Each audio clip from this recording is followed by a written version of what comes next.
What is going on, everybody? Welcome back to the channel. After Sound here, bringing you Splinterlands and I guess GLG or GLS content, as well as maybe Invenium content at this point. We also stream right here on this channel every Tuesday, Thursday, and Sunday morning, so come by and say hello.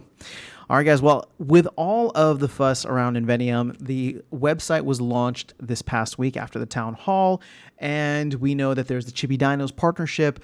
I wanted to take a look and do a little bit of a deep dive on what Invenium is by just going through the website. So I've gone through it a little bit already, but I figure I can go through it again with you guys and just see what there is when it comes to Invenium, like what is being really offered here from Splinterlands, the company, as a service. Because as I've said many times before, the Splinterlands as a service kind of opportunity or revenue generator for the company, I think could be huge. And that would have indirect but very positive indirect benefits for the Splinterlands game and for the Splinterlands ecosystem as a whole, not just Splinterlands game economy, but Splinterlands, GLG, GLS, Arcade Colony, and whatever else they decide to do in the future. So let's take a quick look at this, and then at the end I'll just give a couple of quick thoughts. So you can see here, we'll scroll down. Brands are looking to engage with their fans, communities, yada, yada, yada. This is cool marketing stuff. Here is what is actually offered in terms of features. So seamless integration. You'll be able to gain access to a solution deployable and functional immediately on the Hive blockchain. So they are really doubling down on the Hive blockchain. And while we haven't heard anybody ask if they're going to port the game over or transfer the game over to a different chain, you know, the team has a lot of faith in the Hive blockchain, and it seems as though, you know, they're going to be, if they're not going to go to where everybody else is, they're going to try and bring a bunch of other people to them by making it as easy and as seamless as possible. NFT support, so storefronts, NFT unboxing and minting functionality, and in-app NFT management pages. We have that already with both Splinterlands as well as Genesis League goals. On-ramps and markets, pre-built integrations with PayPal and other fiat and crypto on-ramps, as well as account management, SSO, and in-app markets. I think this is one of the biggest selling points here is the fact that they have, and when I say they, the Splinterlands team and company has this easy fiat on-ramp through PayPal. People can use credit cards or debit cards, bank accounts, whatever it is, to fund directly into these games that exist essentially as like a second layer on the Hive blockchain. And then fungible tokens. So you can mint your own tokens, incorporate your own token staking system, and run your own token governance structures. And we already have two versions of that already with the Splinterlands governance or Splinterlands DAO, and then of course the GLS DAO, which isn't quite there yet, but we have started doing voting, even if it's a little rudimentary. So let's go down to this: how customers are utilizing Invenium. So they're gaining IP, using NFTs as your customers' access to live events. I don't know. I mean, maybe this is coming. Maybe there's a little bit of a preview right here, a little bit of alpha. I don't know who's using it to access live events, videos, podcasts, books, music, and other content, but maybe that could be coming down the road, especially with the music stuff. Remember, there's the Warner Music Group partnership that's like over a year ago, but we still haven't heard any details. So maybe Invenium was the platform they were waiting on being built in order to really start launching all of the different things that they wanted to do with Warner Music Group. But that is just me completely speculating. I have no idea. Augmented reality, so they mint NFTs through real world events, gamify scavenger hunts, brand activations, sporting events. I mean, that sounds cool. I don't think there's any app actually using that on Hive yet, but I'm sure people will be able to do that. NFT gaming, building games that utilize NFTs as the mechanism to access core gameplay. We definitely have that with Splinterlands and hopefully soon GLG and Tower Defense. And then use NFTs and fungible tokens as a means of distributing digital merchandise. So we don't have that quite yet, but actually, no, maybe we do have that. Who knows? I mean, if they're just talking about NFTs as the merchandise, then yes, we do have a couple of those already on the Hive blockchain. So Invenium offers easy ways to transact between Hive and any EVM compatible blockchain. 2.1 billion on-chain transactions, 2.4 million signups, 3.4 billion games played. I think this is all Splinterlands stuff. So Invenium is powering the future of world-class brands, helping them achieve industry-leading milestones. So integrating Invenium.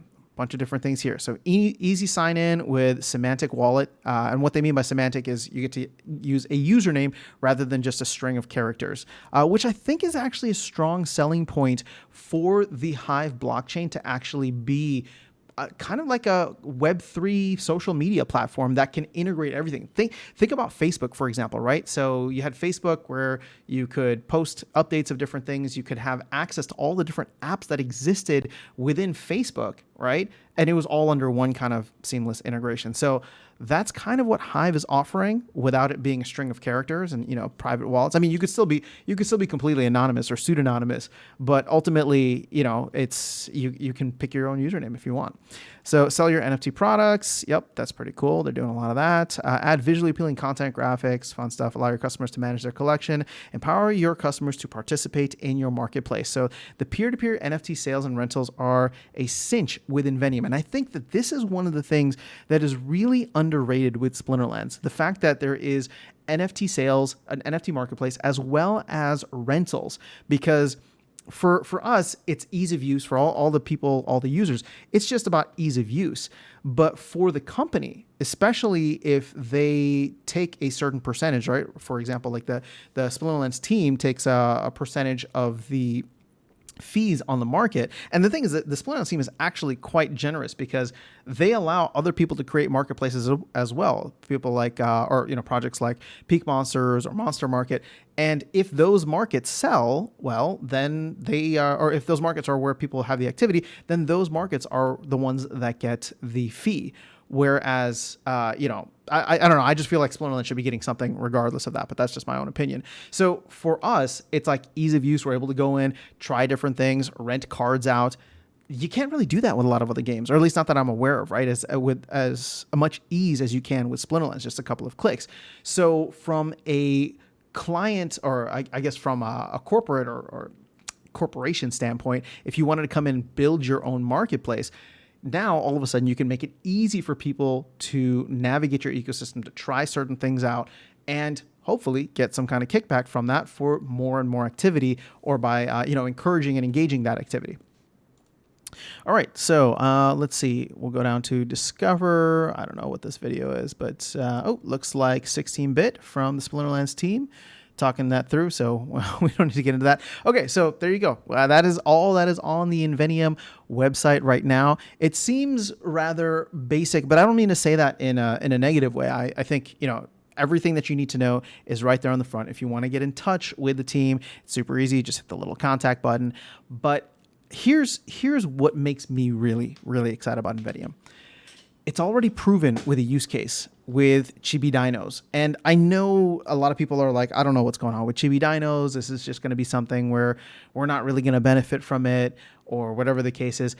I think that we already have. And what I mean by that is the concept has been proven, right? It's a proof of concept, but the concept has already been proven. You have a project like Chibi Dinos, which isn't like the biggest project, but it is one of those generative NFT projects that looked at Splinterlands and said, hey, you guys offer a service that I want to take advantage of, that I want to build on, right? They're going to come in and be part of the GLS ecosystem. So we're already starting to attract some of these Web3 games. And we know that Aggie's been talking to a lot of Web2 games, trying to figure out how to bring them onto Web3. And that's what the whole Arcade Colony aspect is going to be. So I don't know, between Invenium and Arcade Colony, GLS, I don't know how all these interplay with one another. I know they're all connected somehow. Invenium is at least a platform that looks like it's going to bring folks into Web3. Maybe Arcade Colony is just going to be where other games that are not sports related or Splinterlands related will reside. But like I said, just the fact that Chibi Dinos already expressed interest means that if you can find one customer, somebody that values the service that you offer and provide, well, that means that there's probably a bunch of other people out there. And I trust where Aggie's trying to take this. Again, I don't know what the direct benefits are coming back to Splinterlands, specific players or SPS directly. Hopefully there'll be more airdrop opportunities like we saw with GLX. Hopefully there'll be, other different benefits of just being in the ecosystem early and learning about these things through the Splinterlands town halls. But ultimately, to me, it's really exciting. So I don't know how long a lot of this stuff is going to take. I'm hopeful, just because Aggie kind of like planted this in everybody's head in one of the recent town halls, that we may get to see some of these Web 2 games or other games get ported in by the end of the year, right? He was saying like within like 6 months or so. So that could be exciting for not necessarily 2023. We'll probably hear more about that, but there won't actually be any integrations at that point until 2024. But keep in mind, I'm thinking much more long term now. Before I'm still looking forward to the summer of Splinterlands in 2023 and whatever else and beyond. But ultimately, I don't think that we're going to see any major, crypto moves until after the Bitcoin halving, which is mid 2024. So all of this stuff is going to be positioning us to get in early with these games, to potentially get benefits from new games or platforms even launching on Hive through the Inveniam partnership here. And so to me, it's just exciting for the long run, right? Like it's not going to make anybody rich overnight. You're not going to get like crazy ROI.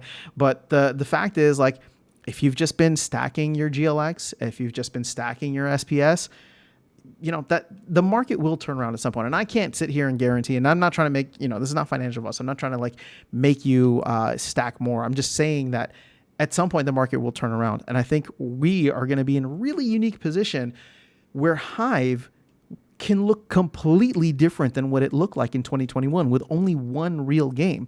And keep in mind, it had one major game, Splinterlands, and then every other game kind of benefited from that, right? How many people started playing Rising Star? How many people started playing Decrops? How many people started playing, I can't think of it now, the Sim City thing, right? Or D-City. So, ultimately, if there's going to be more games coming on here, then that raises the network effect and the positive aspects of the Hive blockchain. And whenever the market does turn around, whether that's in 6 months, whether that's in 6 years, or that's in 10 years, who knows, right? Like when it does turn around, if the Hive blockchain is that much more valuable, that much more exciting, that much more robust of a whole ecosystem of games, I don't know. To me, that's really cool. So I'm excited about this. I think Invenium is going to be great. And again, it's not a short-term play. Not even that there's a play. It's not like you can buy an Invenium token. But when I look at this and when I see the proof of concept already been proven with something like Chibi Dinos, it gets me really excited for whatever the team could have lined up down the road, 6 months, 12 months, 24 months, right? Like 2025 is kind of like when I'm hoping that we'll see the next major bull run if we follow the Bitcoin 4-year halving cycle. So that gives us, like 12 to 18 months really to really accumulate a bunch of things here for the team to launch a bunch of stuff. Maybe we get some airdrops. Maybe we get some, early access to tokens and pre-sales and stuff like that. Who knows? But that's kind of where my head is at. I'm really looking forward to this. I'm excited about it, and I think it's going to be great overall for the Hive and Splinterlands ecosystems, if not the Splinterlands game directly. But that is all I have. Let me know your thoughts in the comments below. I'll catch you all in the next video and see you around the game. Take care.